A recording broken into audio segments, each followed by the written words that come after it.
Hello guys, চলে এসেছি আরেকটি মিনি ব্লগ নিয়ে। তো দেখো, আজকে কিন্তু আমরা যাচ্ছি মা কালীর মন্দিরে পুজো দিতে। তো এখানে দেখো টোটোয় বসে আছি, ওকেও পাশে বসিয়ে নিয়ে যাচ্ছি। আগে মা চলে গেছে, কারণ মা পুজোটা ধরবে, ওই জন্য মা আগে চলে গেছিলো। তো আমরাও তাড়াতাড়ি করে গুছিয়ে গেলাম। আর এই যে মায়ের মন্দির, দেখো মাকে কি সুন্দর লাগছে। তো আমরা এখানে মন্দিরে বসে পড়লাম, পুজো অলরেডি শুরু হয়ে গেছে। আর এখানে দেখো ছেলেকে কোলে নিয়ে বসেছিলাম প্রথমে, কিন্তু থাকতে চাইছিল না, তারপরে বাইরে বোনের কাছে কোলে দিয়ে দিলাম।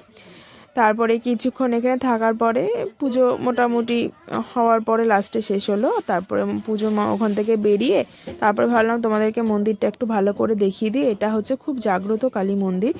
তো এখানে মানে আমার মামার বাড়ির পাশে এখানে। তো আজকে এসেছিলাম পুজো দিতে। তো পুজো দেওয়ার পরে তারপর দেখো এখানে ওকে ছেড়ে দেওয়া আছে রাস্তার। আর দেখো দৌড়ে দৌড়ে ও যাচ্ছে, ও দিদুনুই সামনে বসে আছে, ও দৌড়ে দৌড়ে এই রাস্তা দিয়ে যাচ্ছে। মানে ওকে ধরা যাবে না, ও একাই দৌড়ে দৌড়ে যাবে। তারপরে যেতে যেতেই পাশে দেখো এত সুন্দর লাগছিল এই পুকুরের এখানটা। তো দুটো তিনটে এখানে ছবি তুলে নিলাম, এত সুন্দর লাগছিল। আর এই পাশে রেল লাইন, এটা 1 নম্বর গেট। তো তারপরে আমরা হাঁটতে হাঁটতে দাদু বাড়ির দিকে গেলাম, কারণ কালী মন্দিরের ওখানেই তো দাদু বাড়ি। তো একটুখানি না গেলে হয়, আর ছেলেকে নিয়ে প্রথমেই যাচ্ছি দাদু বাড়িতে, তাই ওকে হাঁটিয়ে নিয়ে যাচ্ছি, কারণ ও হাঁটতে ভালোবাসে। তারপরে গিয়েই দেখি দাদুকে খুঁজে পাচ্ছিলাম না। তারপর দেখি দাদু মাঠে খেয়ে দে এখানে শুয়েছিল রোদে। তারপরে দাদুকে ডেকে তুললাম। তারপরে গিয়ে দেখো উনিও বসে পড়েছে, আর সবাই বসে পড়েছে। তারপরে বসে কিছুক্ষণ গল্প করে দাদুর সাথে একটুখানি ওকে ছবি তুললো কোলে উঠে। তারপরে এই যে পাশে মাঠটা দেখছো কি সুন্দর, দূরে দেখো সর্ষে ক্ষেত দেখা যাচ্ছে।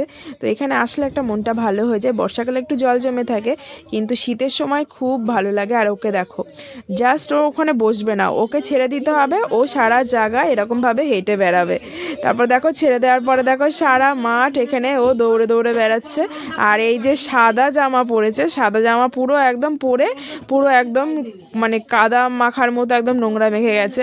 কিন্তু ওর দুষ্টুমি কমবে না, ও ওর মতো দৌড়েই যাচ্ছে, ওর মতো করেই যাচ্ছে।